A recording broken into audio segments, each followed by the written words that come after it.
Good morning बच्चों। कैसे हैं आप सब? आप सभी का हार्दिक स्वागत है कार्यक्रम मेरा दूरदर्शन मेरा विद्यालय पर। जैसा कि आप सभी जानते हैं, हम प्रतिदिन इस कार्यक्रम में सुबह 9 से 10 बजे तक 6, 7 एवं 8 की कक्षाएं लगाते हैं, जिसमें आप पढ़ाई के साथ साथ रोचक और ज्ञानवर्धक कहानियों के वीडियो और कार्टून श्रृंखला भी देखते हैं। बच्चों, आशा करते हैं कि आपको घर पर ही विद्यालय का अनुभव मिल रहा होगा और आप इस कार्यक्रम को बहुत ही एंजॉय कर रहे होंगे। तो तैयार है ना आप रोज की तरह कॉपी और कलम के साथ आज के पाठों को पढ़ने के लिए? आप दूरदर्शन पर पढ़ाए जा रहे पाठों के महत्वपूर्ण बिंदुओं को कॉपी पर अवश्य ही नोट करें। साथ ही विषय से संबंधित कोई भी प्रश्न, कोई भी जिज्ञासा है तो उसे भी नोट करते जाएं। तो चलिए तैयार हो जाते हैं आज हिंदी विषय के पाठों के अध्ययन के लिए। सबसे पहले कक्षा 6 में हम पढ़ेंगे कविता अरमान। इसके बाद कक्षा 7 में कविता मानव बने का पाठ करेंगे और अंत में कक्षा 8 के लिए हम पढ़ेंगे तू जिंदा है तो कविता। तो चलिए शुरू करते हैं आज का एपिसोड। सुप्रभात बच्चों, मेरा दूरदर्शन मेरा विद्यालय में आपका स्वागत है। मैं सरोज बालिका मध्य विद्यालय बोरिंग कैनाल रोड पटना की शिक्षिका हूँ और आज कक्षा 6 की हिंदी पाठ्य पुस्तक किसलय भाग 1 का पहला पाठ लेकर आपके बीच आई हूँ। उस पाठ का शीर्षक है अरमान। ये कविता श्री राम नरेश त्रिपाठी जी ने लिखा है। इस कविता के संदर्भ में इससे जुड़ी 4 बातें मैं आपको आज बताऊंगी। सबसे पहले कवि का परिचय, उसके बाद कविता में निहित भाव, तीसरा मुख्य बिंदु होगा कविता का सस्वर वाचन जो मैं पढ़कर आपको सुनाऊंगी, और चौथे में कविता की प्रत्येक पंक्तियाँ अलग अलग मैं पढ़ूंगी, पीछे से आप दोहराएंगे और फिर मैं साथ साथ भावार्थ भी समझाती जाऊंगी। अरमान शीर्षक कविता के रचयिता श्री राम नरेश त्रिपाठी जी हैं। आपका जन्म उत्तर प्रदेश के सुल्तानपुर जिले में कोयरीपुर ग्राम में हुआ था। इनका जन्म एक गरीब कृषक परिवार में हुआ था, जिसके कारण इनकी पढ़ाई लिखाई बहुत ऊंची कक्षा तक न हो सकी। इन्हें अपनी पढ़ाई 9वीं कक्षा में ही छोड़नी पड़ी। परंतु एक बात बहुत अच्छी थी, ये प्रतिभा के धनी थे और इन्होंने लोक साहित्य को बड़े ही अथक प्रयास से एकत्र किया और आगे कालांतर में जिन साहित्यों की इन्होंने रचना की उन सभी का संग्रह कौमुदी काव्य के नाम से जाना जाता है। जानते हो बच्चों, बच्चों के लिए इन्होंने बहुत अच्छी अच्छी रचनाएं की। एक गीत, हे प्रभु आनंद दाता ज्ञान हमको दीजिए, यह गीत इतना प्रसिद्ध है, अनेक विद्यालयों में आज भी प्रार्थना के रूप में यह गीत गाया जाता है। और बच्चों, इनके द्वारा रचित साहित्यों में स्वदेश प्रेम, पवित्र संबंध और देश के प्रति बहुत ही पवित्र भावनाओं का परिचय मिलता है। ये हमारे देश में आज भी इन्हें बड़ा ही आदर के साथ याद किया जाता है। तो बच्चों, ये थे श्री राम नरेश त्रिपाठी जी, जिनका परिचय आप जान रहे थे, सुन रहे थे। अब आइए हम कविता के सस्वर वाचन की ओर चलते हैं। मैं आपको कविता पढ़कर सुनाती हूँ।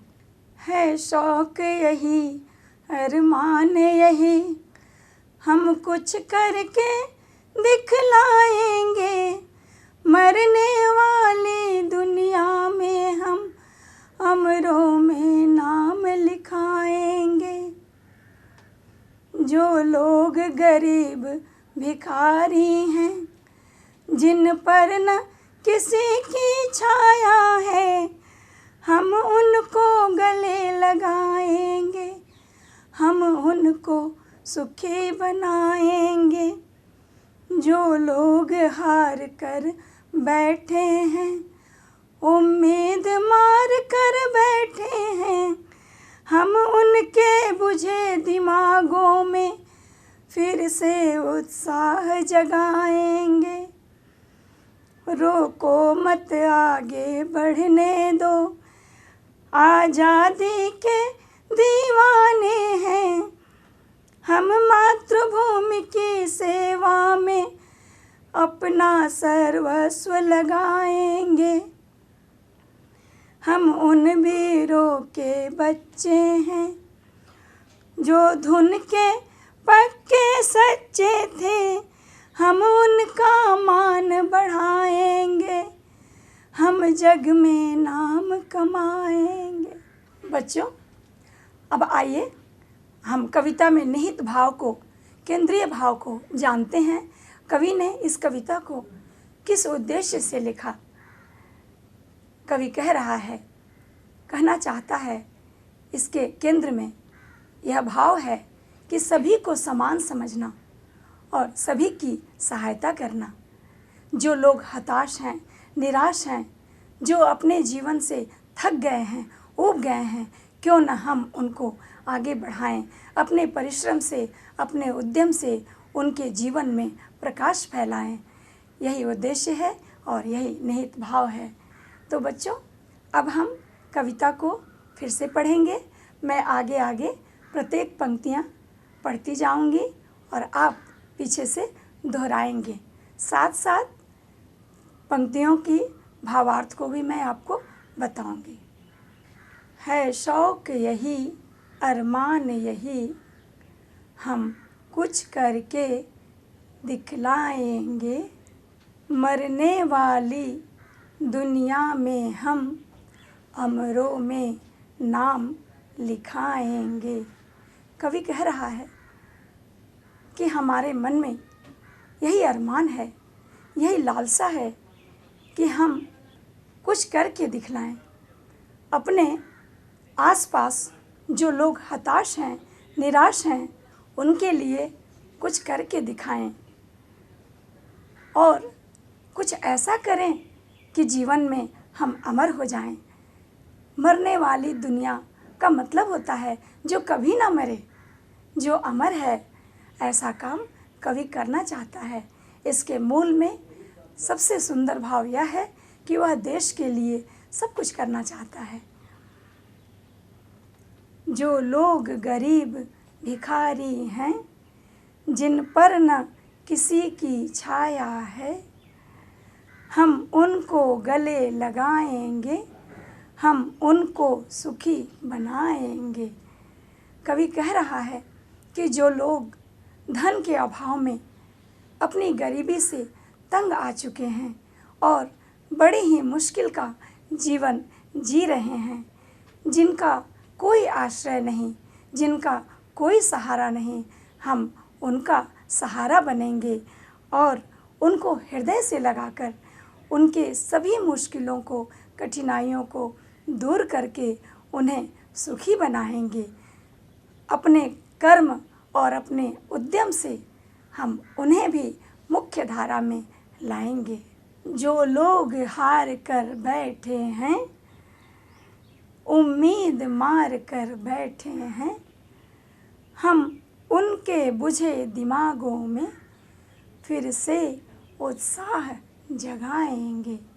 बच्चों, यहाँ कवि यह कह रहे हैं कि जो लोग थक चुके हैं, हार चुके हैं, निराश हो चुके हैं, अपने जीवन में अब उन्हें कोई उम्मीद नहीं, कोई आस नहीं, किसी का आसरा नहीं, वैसे लोगों के हृदय में जो अंधकार फैल गया है, उस अंधकार को हम दूर भगाएंगे।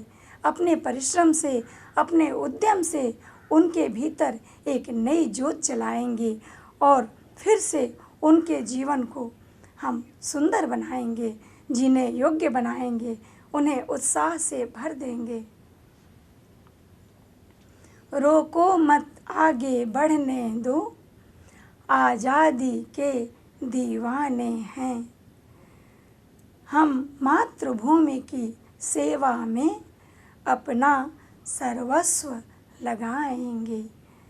कवि कह रहे हैं कि वैसे लोग जो निराश लोगों के जीवन में कुछ अच्छा करना चाहते हैं, उत्साह लाना चाहते हैं, आशा का दीपक जलाना चाहते हैं, उन्हें मत रोको, उनका रास्ता मत रोको, उन्हें बढ़ने दो, क्योंकि वे बहुत अच्छा काम कर रहे हैं, बहुत उत्तम काम कर रहे हैं।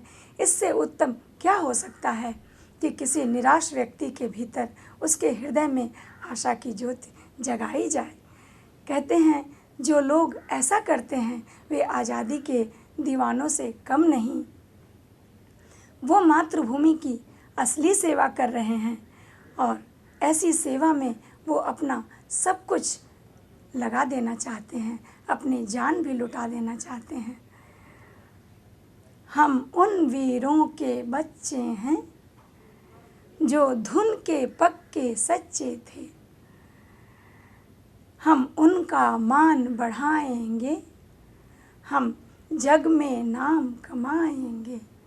और आखिर पंक्तियों में कवि यह कह रहे हैं कि हम जिन पूर्वजों के बच्चे हैं, हमारे जो पूर्वज थे वे बड़े ही पक्के धुन वाले थे, बड़े ही पक्के इरादों वाले थे, बड़े ही सच्चे लोग थे, जो हृदय में ठान लेते थे उसे वे कर गुजरते थे, किसी भी मुश्किल से वे ठहरते नहीं थे। तो हम भी तो उन्हीं की संतान हैं, हम भी तो उन्हीं के कदमों पे चलना चाहते हैं। तो फिर हम ऐसा काम करके क्यों न उनका मान बढ़ाएं, उनका सम्मान बढ़ाएं और उनके गौरव को बढ़ाते हुए इस जग में खुद भी नाम कमाएं। तो बच्चों, ये आपके कविता का भावार्थ है। कवि किनके जीवन को खुशहाल बनाना चाहते हैं? ऑप्शंस हैं ए जो थके हुए हैं, बी जो हताश निराश हैं, सी जो बीमार हैं या डी जो मांग कर खाते हैं।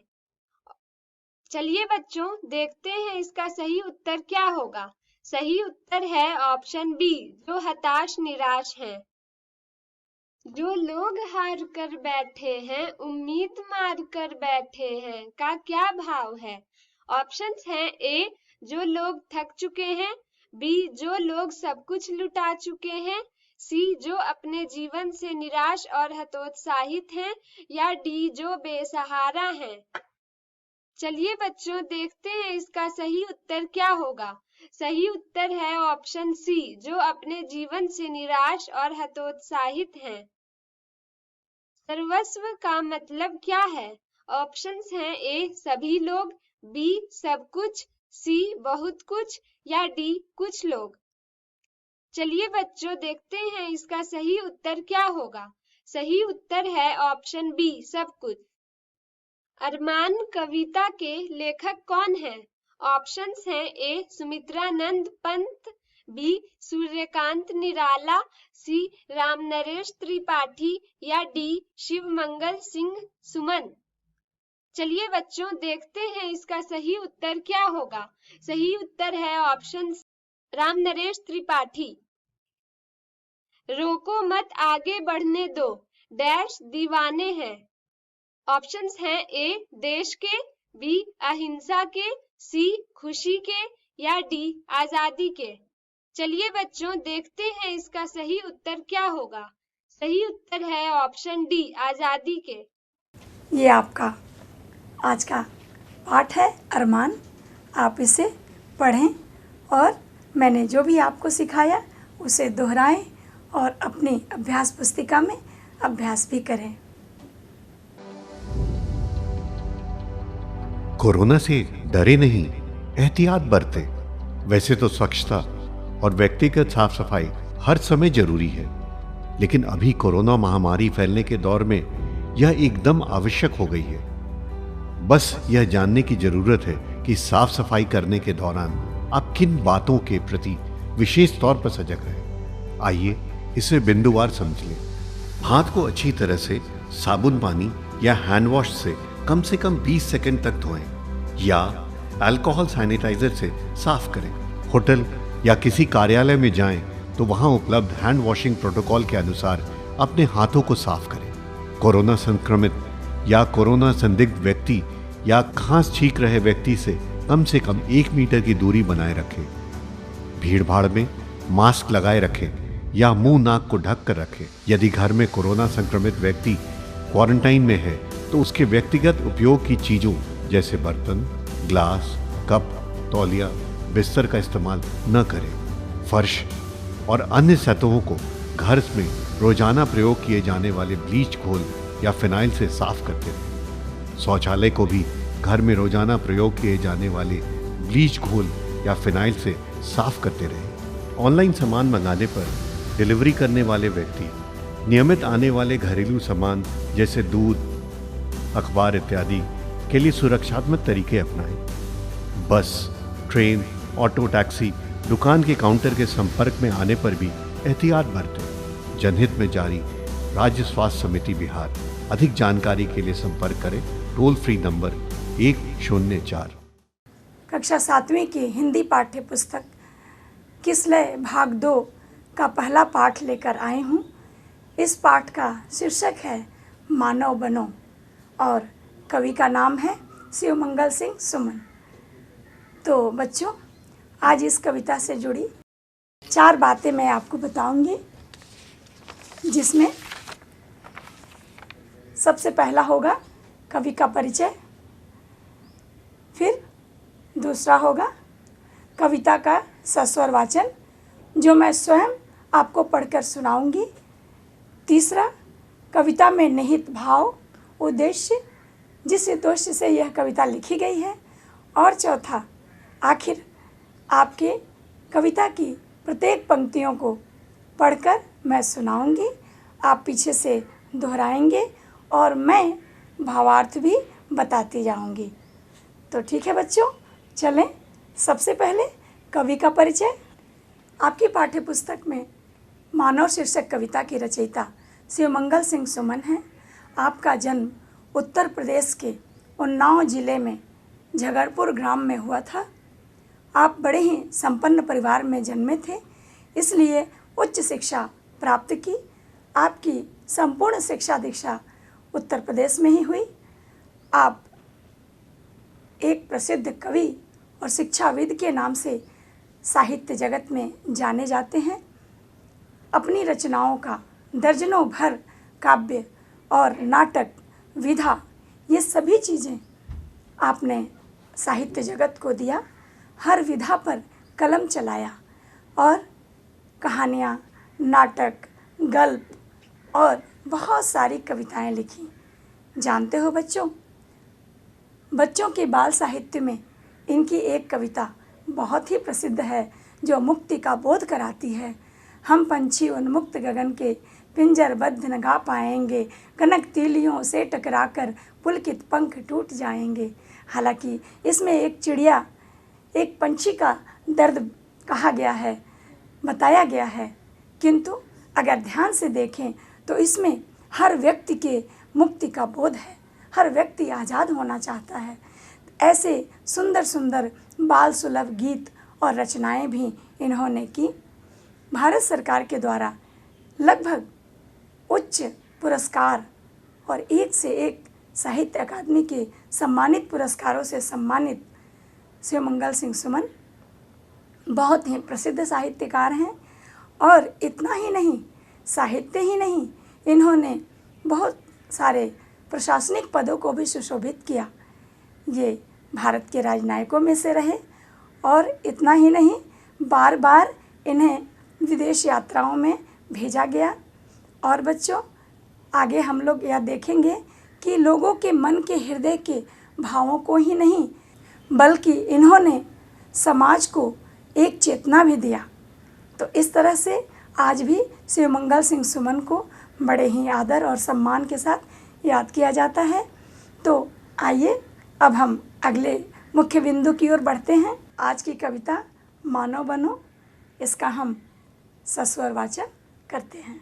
पहले मैं आपको सुनाती हूँ, आप ध्यान से सुनें। है भूल करना प्यार भी, है भूल ये मनोहार भी, पर भूल है सबसे बड़ी, करना किसी का आसरा, मानव बनो मानव जरा। यह अब अश्रु दिखलाओ नहीं, अब हाथ फैलाओ नहीं, हुंकार कर दो एक जिसमें थर थरा जाए धरा, मानव बनो मानव जरा। उफ हाय कर देना नहीं, शोभा तुम्हें देता नहीं, इन आंसुओं से सींच कर दो विश्व का कण कण हरा, मानव बनो मानव जरा। अंतिम पंक्तियां हैं बच्चों। अब हाथ मत अपने मलो, जलना अगर ऐसे जलो, अपने हृदय की भस्म से कर दो धरा को उर्वरा, मानव बनो मानव जरा। बच्चों, इस कविता में निहित भाव की ओर हम बढ़ते हैं। यह जो कविता है इसमें कवि मानव को प्रेरित करता है। ये तो सबको पता है कि हम सभी मानव हैं, लेकिन क्या तुम ये जानते हो कि मानव के लिए बहुत सारे कर्तव्य निर्धारित किए गए हैं जिसे मानव नहीं करता। कवि बार बार कहता है मानव बनो, अर्थात आलस्य, स्वार्थ, ईर्ष्या और निराशा जैसे भावों को छोड़कर आगे बढ़ो और सारे समाज के अंदर एक उत्साह का बीज भरो।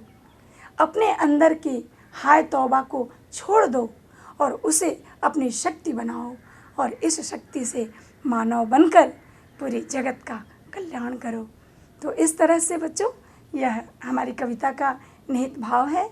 आइए अब हम कविता की प्रत्येक पंक्ति को अलग अलग पढ़ेंगे और आप दोहराते जाइएगा। मैं पीछे से उसका भावार्थ भी आपको समझाऊंगी। तो ठीक है बच्चों। है भूल करना प्यार भी, है भूल यह मनुहार भी, पर भूल है सबसे बड़ी, करना किसी का आसरा, मानव बनो मानव जरा। बच्चों, कवि शिवमंगल सिंह सुमन उत्साह के कवि हैं। इन्होंने उत्साह भरना चाहा है कि ऐ मानव, तेरी सबसे बड़ी भूल है कि तू दूसरों की विनती करता है, दूसरों की खुशामद करता है। ऐसा न कर, तेरे अंदर बहुत शक्ति है और तू उस शक्ति को जगा और किसी का आसरा न कर, खुद अपना आश्रय खुद बनो और तब तुम सच्चे अर्थों में मानव बनोगे। बार बार उसे मानव बनने को कवि प्रेरित कर रहे हैं। अब अश्रु दिखलाओ नहीं, अब हाथ फैलाओ नहीं, हुंकार कर दो एक जिससे थर थरा जाए धरा, मानव बनो मानव जरा। कवि कह रहे हैं कि ये जो अश्रु हैं तुम्हारी आंखों में, इन्हें मत दिखाओ और हाथ भी मत फैलाओ।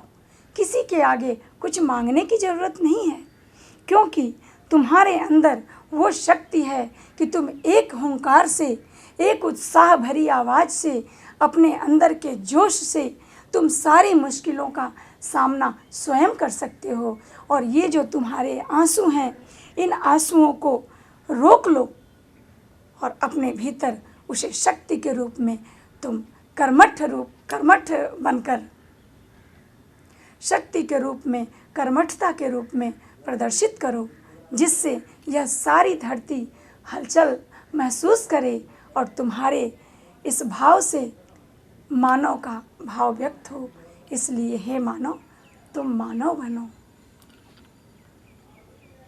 उफ हाय कर देना नहीं, शोभा तुम्हें देता नहीं। कवि बार बार संबोधित कर रहा है, प्रेरित कर रहा है कि उफ हाय कर देना नहीं, शोभा तुम्हें देता नहीं, इन आंसुओं से सींच कर दो विश्व का कण कण हरा, मानव बनो मानव जरा। इसका मतलब है कि बार बार अपनी असफलताओं से, अपनी कठिनाइयों से हाय हाय मत करो। तुम उससे बाहर निकलो। तुम अपनी असफलताओं से सबक लो और दुगने उत्साह के साथ आगे बढ़ो। जो असफलताएं तुमने देखी हैं वो असफलताएं पीछे छूट जाएंगी और सफलता तुम्हारे हाथ आएगी।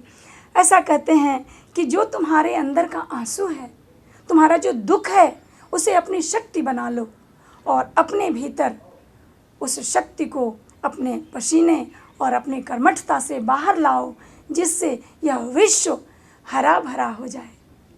इन भावों में एक सुंदर सा भाव छिपा है बच्चों। कवि यह कहना चाहता है कि तुम्हारे भीतर इतनी शक्ति है ऐ मानव कि तुम अकेले चाहो तो पूरी धरती को हरा भरा बना सकते हो। कहने का तात्पर्य है कि परिश्रम ही सर्वश्रेष्ठ अस्त्र है और हे मानव, यह तुम्हारे हाथ में है। तुम खुद चाहो तो परिश्रम को अपना हथियार बना सकते हो। अब हाथ मत अपने मलो। कहते हैं कवि कि अब हाथ मत अपने मलो, जलना अगर ऐसे जलो। अपने हृदय की भस्म से कर दो धरा को उर्वरा, मानव बनो मानव जरा। अंतिम पंक्तियां हैं बच्चों। कवि बहुत सुंदर बात कह रहा है। कहता है कि हाथ मलना एक मुहावरा है। इसका अर्थ होता है पछताना। कवि कहता है कि जो हाथ मलते हैं, जो पछताते हैं, वो जीवन में कुछ नहीं प्राप्त करते। इसलिए हाथ मत मलो, पछताओ नहीं, और क्या करो, जलना अगर ऐसे जलो। अगर जलना ही है तो स्वयं को जलाओ और स्वयं के भीतर एक आग पैदा करो, एक शक्ति पैदा करो। इस आग से जो भस्म, जो राख उत्पन्न होगी, उससे ये धरती हरी भरी हो जाएगी। अर्थात तुम्हारी कर्मठता के आगे सब हार जाएंगे। और इसलिए हे मानव, तुम मानव बनो। तो बच्चों, ये था आपकी कविता का सुंदर भावार्थ। हाथ फैलाना मुहावरे का अर्थ क्या है? ऑप्शंस हैं ए हाथों को बड़ा करना, बी जीवन को बड़ा करना, सी कसरत करना या डी कुछ मांगना। चलिए बच्चों, देखते हैं इसका सही उत्तर क्या होगा। सही उत्तर है ऑप्शन डी, कुछ मांगना। थरथराना का अर्थ बताएं। ऑप्शंस हैं ए हिलना, बी कांपना, सी घबराना या डी रोना। चलिए बच्चों, देखते हैं इसका सही उत्तर क्या होगा। सही उत्तर है ऑप्शन बी, कांपना। भस्म का पर्यायवाची शब्द क्या है? ऑप्शंस हैं ए राख, बी धूल, सी मिट्टी या डी धुआं। चलिए बच्चों, देखते हैं इसका सही उत्तर क्या होगा। सही उत्तर है ऑप्शन ए राख। मानव बनो कविता में निहित भाव है।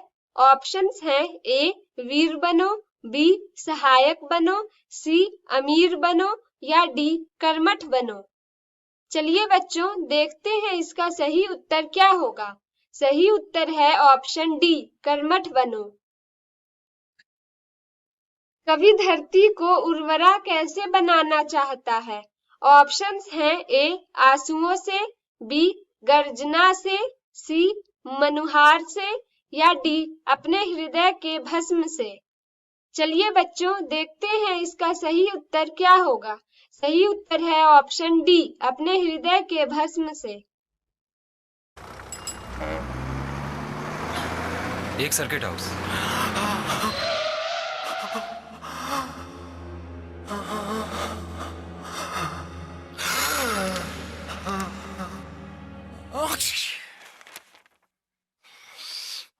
नोवेल कोरोना वायरस बीमारी को फैलने से रोका जा सकता है। खांसते और छींकते वक्त अपने मुंह पर रुमाल और टिश्यू रखकर इसे फैलने से रोक सकते हैं। अपनी सुरक्षा के लिए हमारी मदद करें। अगर आपको खांसी, बुखार या सांस लेने में तकलीफ हो तो तुरंत नजदीकी स्वास्थ्य केंद्र जाएं या हेल्पलाइन नंबर 911123978046 पर संपर्क करें। सुप्रभात बच्चों, मेरा दूरदर्शन मेरा विद्यालय में आप सभी का स्वागत है। मैं गुड्डू कुमार सिंह, शिक्षक, बालक मध्य विद्यालय शरीफागंज, मालसलामी, पटना सदर में कार्यरत हूँ।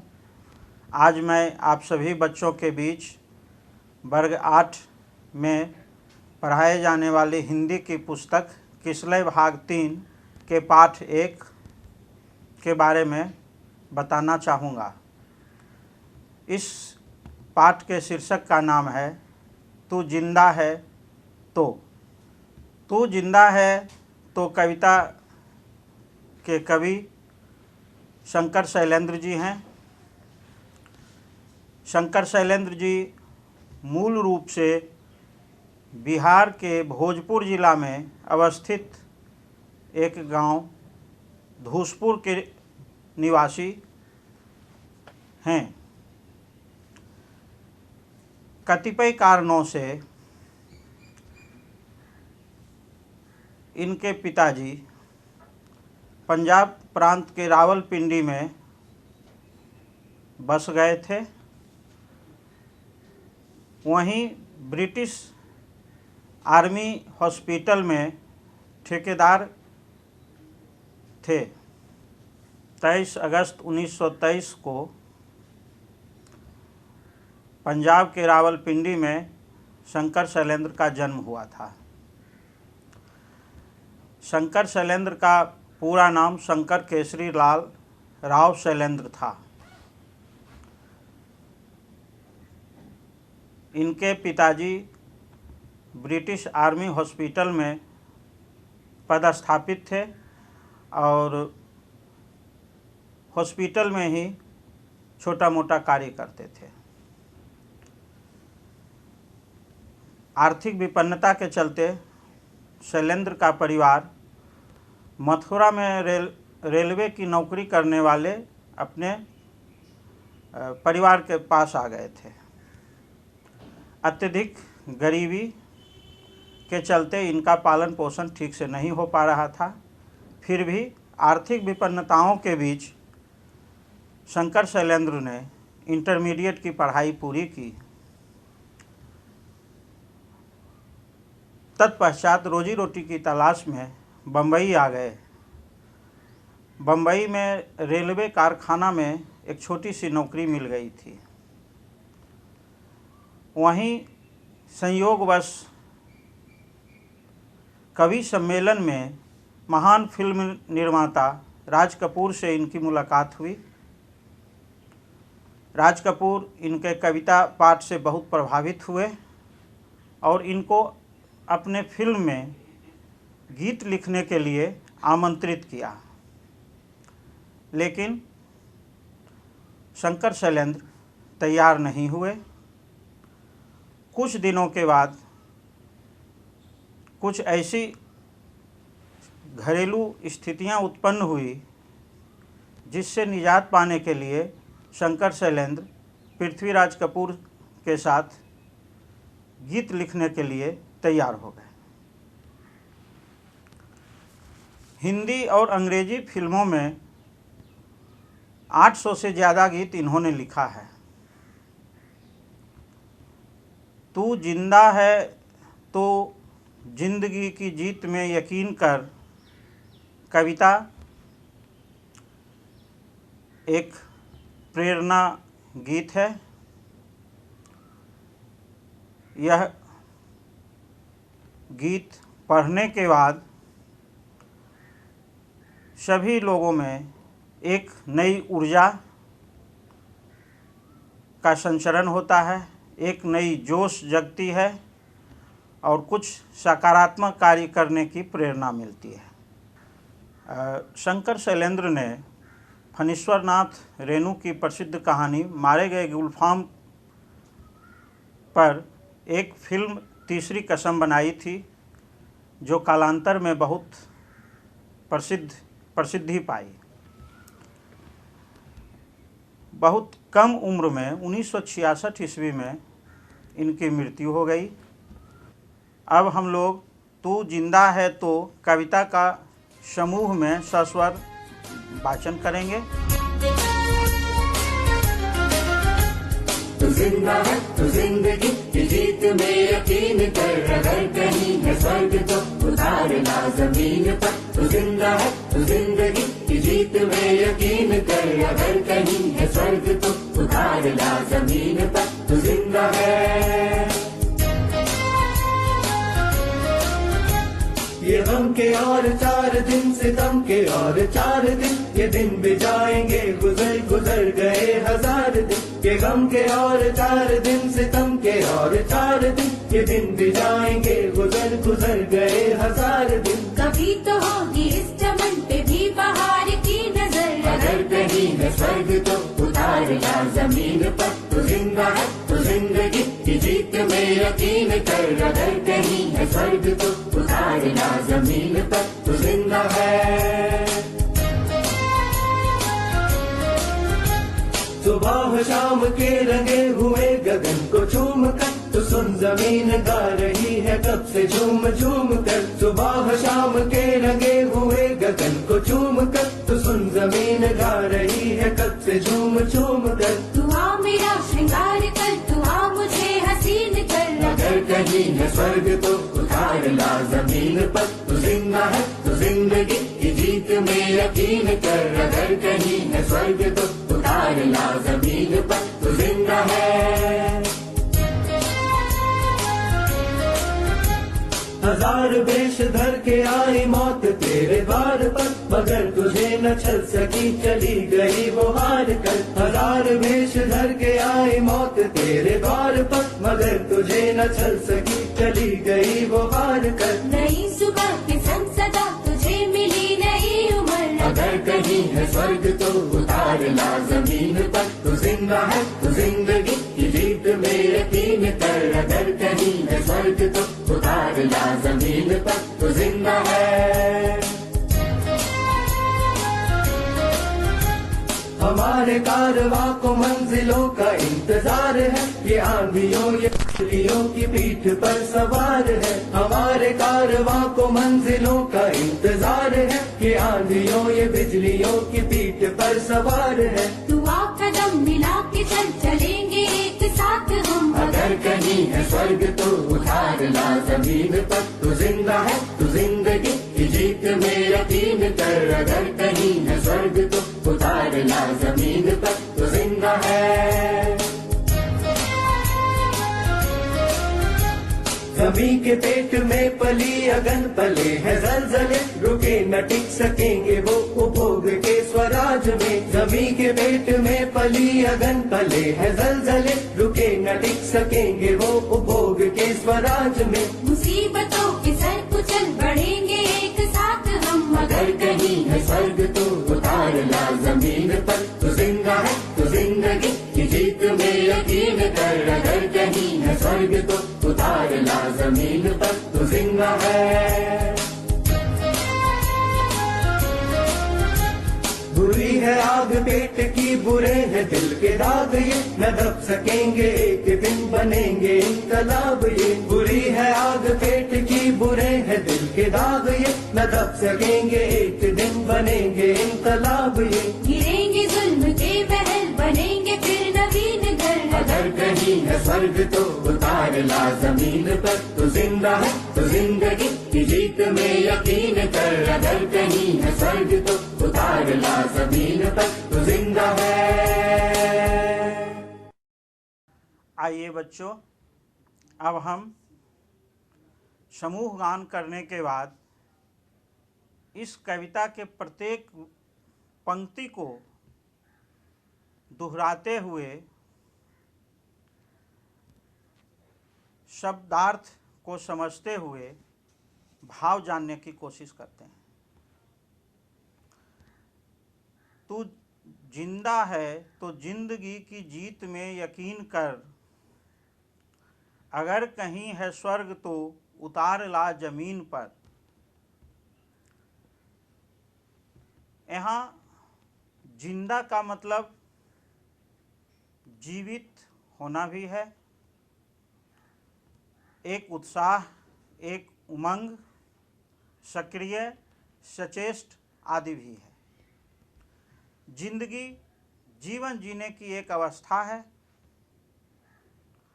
कवि इस पंक्ति के माध्यम से कहना चाहता है कि यदि तू सचेष्ट है, सचेत है, तो हमेशा अपनी जीवन में आने वाली बाधाओं को पार करते हुए नई उत्साह, नई ऊर्जा के साथ जिंदगी जीने में यकीन कर।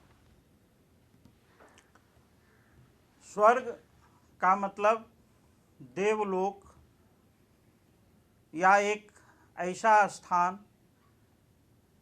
जो समतावादी समाज हो। स्वर्ग की प्राप्ति का मतलब दुनिया का सबसे दुरूह कार्य की प्राप्ति करना है। स्वर्ग को जमीन पर लाने का मतलब है कि यदि हम कर्मवीर हैं, कार्य करने की तमन्ना है, मेरे अंदर यदि आत्मविश्वास है, तो हम स्वर्ग जैसी वस्तु की भी प्राप्ति कर सकते हैं।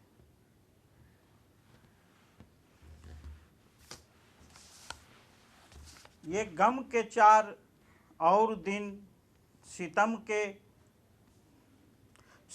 के और 4 दिन, ये दिन भी जाएंगे गुजर गए 1000 दिन।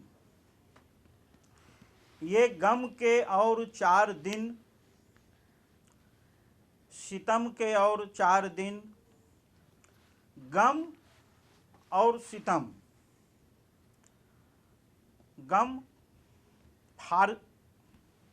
गम अरबी मूल का शब्द है जिसका अर्थ गहरा दुख, शोक या चिंता होता है। सितम फारसी मूल का शब्द है जिसका अर्थ जुल्म, अन्याय होता है। कवि कहता है कि यदि तुम्हारे ऊपर जुल्म भी हो रहा हो, सितम भी आया हुआ हो, तो यह भी गुजर जाएगा। जैसे अन्य दिन गुजर गए, उसी तरह से यह भी गम और सितम आएगा, गुजर जाएगा। कभी तो होगी इस चमन पे भी बहार की नज़र। अगर कहीं है स्वर्ग तो उतार ला जमीन पर, तू जिंदा है तो जिंदगी की जीत में यकीन कर। कवि कहता है कि इस चमन का मतलब फुलवारी, बाग, इस जीवन रूपी बाग में भी कभी खुशियां आएंगी, कभी गम आएंगे, लेकिन हमको उससे परेशान होने की ज़रूरत नहीं है। यदि हम उत्साही बने रहेंगे, कर्मशील रहेंगे, अपने कर्म के प्रति समर्पित रहेंगे, आत्मविश्वास से भरे रहेंगे, तो इस दुरूह विपत्ति से भी हम निकल सकते हैं, निकल जाएंगे। सुबह और शाम के रंगे हुए गगन को चूम कर, तू सुन जमीन गा रही कब से झूम झूम कर। तू आ मेरा श्रृंगार कर, तू आ मुझे हसीन कर। अगर कहीं है स्वर्ग तो उतार ला जमीन पर, तू जिंदा है तो जिंदगी की जीत में यकीन कर। कवि यहाँ प्रकृति के माध्यम से, पृथ्वी के माध्यम से लोगों को प्रेरित करना चाह रहे हैं। जिस तरह से पृथ्वी सुबह और शाम में आकाश की लालिमा को देखकर चूमती है, गाना गाती है, झूम झूम कर नाचती है, तू आ मुझे श्रृंगार कर। प्रकृति की श्रृंगार उसकी हरियाली है। यदि हम पर्यावरण के प्रति सचेत रहेंगे, पृथ्वी पर से पेड़ पौधों की घटते हुए पेड़ पौधों को फिर से लगाएंगे, संपूर्ण पृथ्वी यदि हरी भरी होगी तो वही उसकी सुंदरता होगी। तू आ मुझे हसीन कर, मतलब कवि इस पंक्ति के माध्यम से लोगों में एक जागृति लाना चाह रहे हैं कि प्रकृति की हरियाली पर हमको ध्यान देना है। यदि प्रकृति हरी भरी है तो जीवन भी स्वस्थ रहेगा, पारिस्थितिक संतुलन बरकरार रहेगा और संसार में जितने भी सजीव हैं सभी एक तरह से सुरक्षित रहेंगे। हजार वेश धर के आई मौत तेरे द्वार पर, मगर तुझे न छल सकी गई वो हार कर। नई सुबह के संग सदा मिली नई उम्र, अगर कहीं है स्वर्ग तो उतार ला जमीन पर।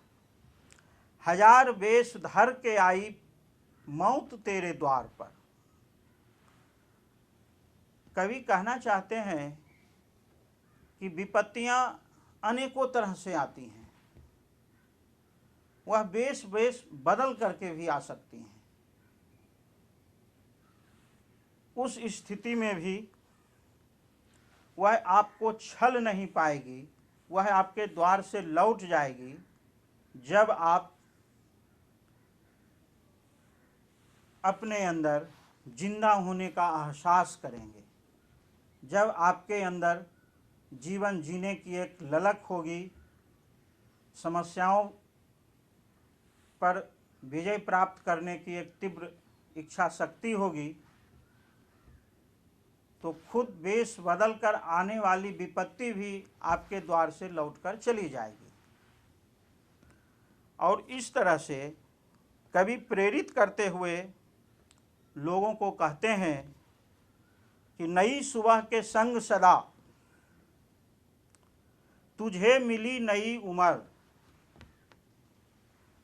मतलब यदि हम सचेत रहेंगे, सचेष्ट रहेंगे, सक्रिय रहेंगे, उत्साह से लबरेज रहेंगे, तो फिर आने वाला कल मेरे अनुकूल होगा, मेरी उम्र बढ़ेगी। उम्र बढ़ेगी का मतलब कि हम स्वस्थ रहेंगे, दीर्घायु रहेंगे। अगर कहीं है स्वर्ग तो उतार ला जमीन पर, तू जिंदा है तो जिंदगी की जीत में यकीन कर। हमारे कारवां को मंजिलों का इंतजार है। कारवां का मतलब होता है समूह में यात्रा करना।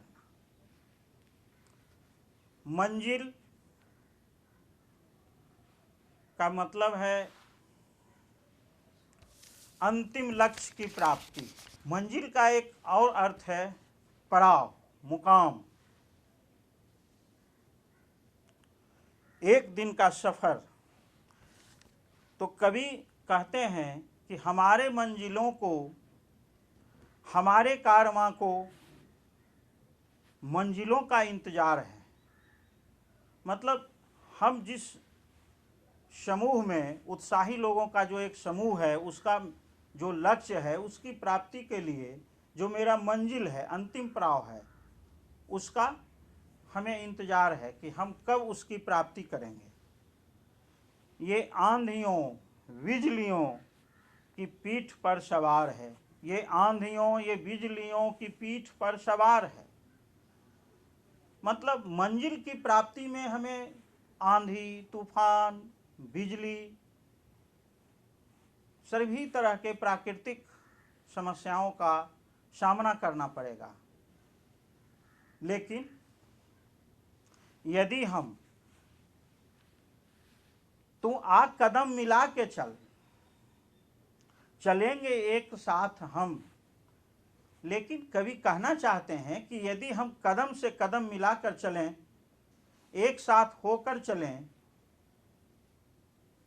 तो हम अपनी मंजिल को बहुत ही आसानी से प्राप्त कर सकते हैं। अगर कहीं है स्वर्ग तो उतार ला जमीन पर, तू जिंदा है तो जिंदगी की जीत में यकीन कर। जमी के पेट में पली अगन, पले हैं जल जले, टिके न टिक सकेगी भूख रोग के स्वराज से। संसार में भूख है, गरीबी है, विपत्ति है, रोग है, तो उसका एक अपना स्वराज्य है, साम्राज्य है। इसको मिटाने के लिए जिस तरह से जमीन के अंदर ही आग है, अगन मतलब आग, जलजले मतलब भूकंप, ज्वालामुखी और भूकंप पृथ्वी के अंदर ही होता है, लेकिन फिर भी पृथ्वी उसको अपने अंदर समाई रखती है। जो वीर पुरुष हैं, जो कर्म वीर हैं, वो मुसीबतों के सर कुचल चलेंगे एक साथ हम। इस तरह की प्राकृतिक विपदाओं का भी सामना करते हुए, मुसीबतों को झेलते हुए एक साथ यदि हम चलते हैं, सभी को एक साथ ले करके चलते हैं, तो हम उस तरह की विपत्तियों पर भी विजय प्राप्त कर सकते हैं। तू जिंदा है तो कविता के कवि का नाम बताएं।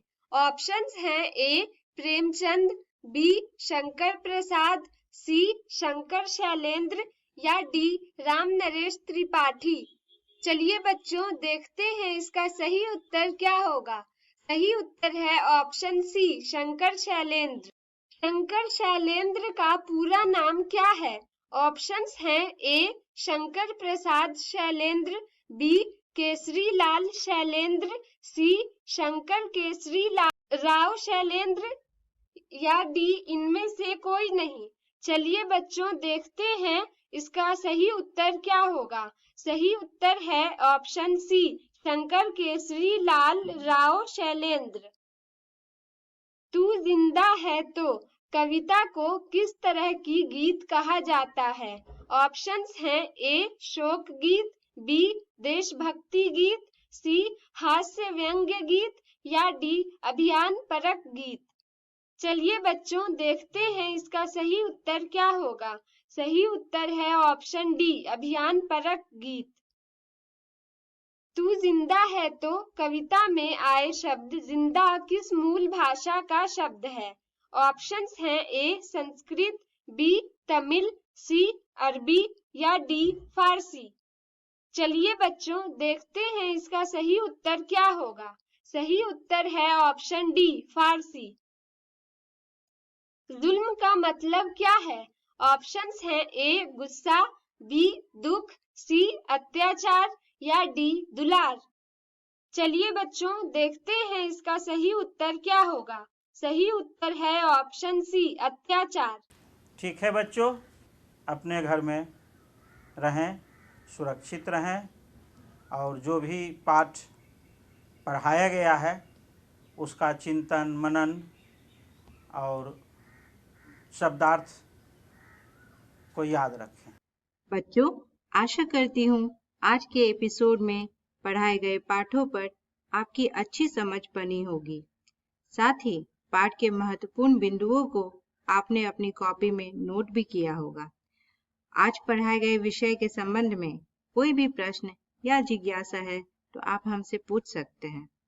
आप अपने प्रश्नों को टीवी स्क्रीन पर दिखाए जा रहे व्हाट्सएप नंबर 9431043527 पर लिख सकते हैं या ईमेल आईडी bepcddprogram@gmail.com पर मेल कर सकते हैं।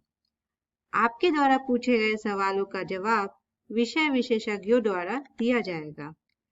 प्रतिदिन दूरदर्शन पर प्रसारित कार्यक्रम को YouTube के इकोवेशन चैनल पर अपलोड भी किया जाता है, जी हाँ बच्चों, आप आज के एपिसोड को 12 बजे के बाद YouTube पर मेरा दूरदर्शन मेरा विद्यालय नाम से सर्च कर कभी भी देख सकते हैं। बच्चों, आपके लिए एक और जानकारी है जिसे सुनकर आप इस कार्यक्रम में और अधिक रुचि लेंगे। आपके स्वरचित कविता, कहानी, पेंटिंग को या उनके छोटे छोटे 2 से 3 मिनट का वीडियो बनाकर आप अपने नाम, कक्षा, विद्यालय का नाम, प्रखंड का नाम एवं जिला के नाम के साथ स्क्रीन पर दिखाए जा रहे व्हाट्सएप नंबर या ईमेल आईडी पर भेज सकते हैं। चयनित प्रविष्टियों को आने वाले एपिसोड में भी दिखाया जाएगा। तो बच्चों, इसी तरह मेरा दूरदर्शन मेरा विद्यालय कार्यक्रम पर आप पढ़ते रहे, घर पर रहे, सुरक्षित रहे। नमस्कार।